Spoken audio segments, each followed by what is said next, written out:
آداب، لکھنؤ ڈائری میں آپ کا استقبال ہے۔ آج میں آپ کے سامنے نواب شجاع الدولہ کے سلسلے کی چوتھی قسط پیش کر رہا ہوں۔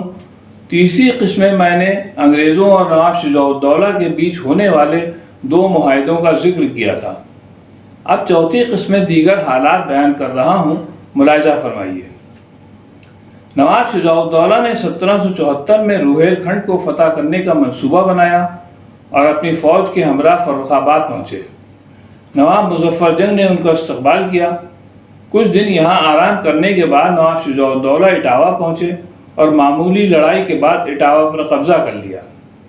نواب صفدرجنگ کے زمانے سے ہی روہیلوں اور نواب صفدرجنگ کے بیچ عداوت چلی آ رہی تھی، مگر نواب شجاع الدولہ کے اقتدار میں آتے ہی یہ پرانی عداوت دور ہو گئی تھی۔ مگر اس کے باوجود یہ جنگ ہوئی۔ روہیل کھنڈ کی اس لڑائی کی مختلف وجوہات بیان کی جاتی ہیں۔ ایک یہ کہ مراٹھوں سے ہوئی ایک جنگ میں نواب حافظ رحمت خان کو شکست کا منہ دیکھنا پڑا تھا۔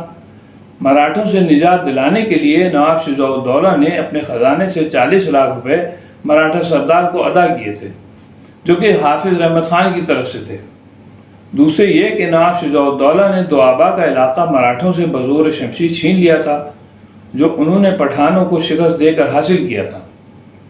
تیسرے یہ کہ حافظ رحمت خان نے نواب مظفر جنگ کو ایک خط لکھ کر کہا تھا کہ تم شجاع الدولہ سے ملے ہوئے ہو، جبکہ شجاع الدولہ نے ہمیں اور تمہاری قوم کو تباہ و برباد کر دیا ہے۔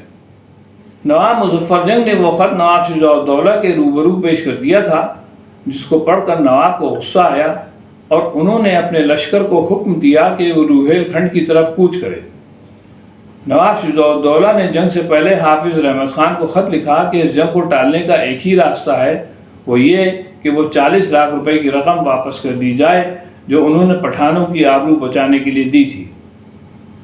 حافظ رحمت خان نے اس خط کو اپنے قبیلے والوں کو دکھا کر مدد مانگی کہ آپ لوگ یہ رقم اکٹھا کر کے نواب کو واپس کر دیں تاکہ اس جنگ کو ٹالا جا سکے، مگر ان کے قبیلے والوں نے کہا کہ ہم تو سپاہی ہیں، ہمارے پاس رقم کہاں، ہمارے پاس تو تلواریں ہیں اور ڈھال ہیں۔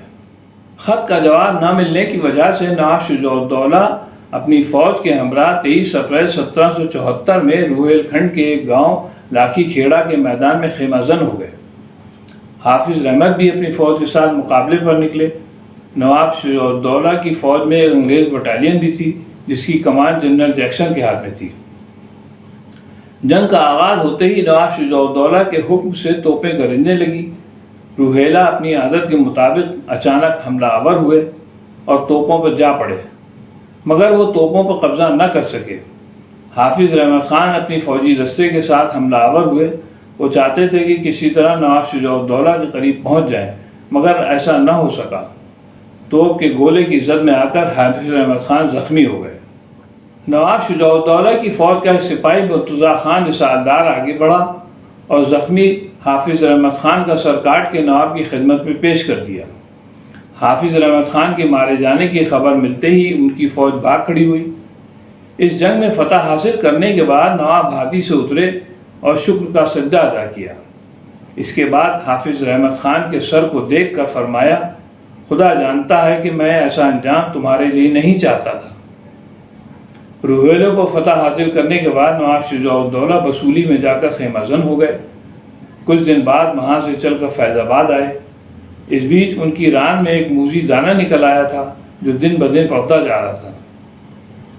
علاج کے لیے شاہی طبیب، وید اور انگریز ڈاکٹروں نے جان کی بازی لگا دی، مگر کسی کے بنائے کچھ نہ بن پڑا۔ نواب شجاع الدولہ ایک ماہ تک اس مہلک اور جان لیوا بیماری میں مبتلا رہنے کے بعد 26 جنوری 1775 میں انتقال فرما گئے۔ ان کو گلاب باڑی فیض آباد میں سپرد خاک کر دیا گیا۔ ان کی قبر پر ایک عالیشان مقبرہ آج بھی موجود ہے۔ گلاب باڑی کی تعمیر نواب شجاع الدولہ کے دور میں ہوئی تھی۔ انتقال کے وقت نواب شجاع الدولہ کی عمر 45 سال تھی۔ ان کے حسن و جمال اور جاہ و جلال کا یہ عالم تھا کہ ان سے کوئی بھی آنکھ ملا کر بات نہیں کرتا تھا۔ طاقت کا یہ عالم تھا کہ اشرفی کو چٹکی سے مسل کر اس کے نشانات مٹا دیتے تھے۔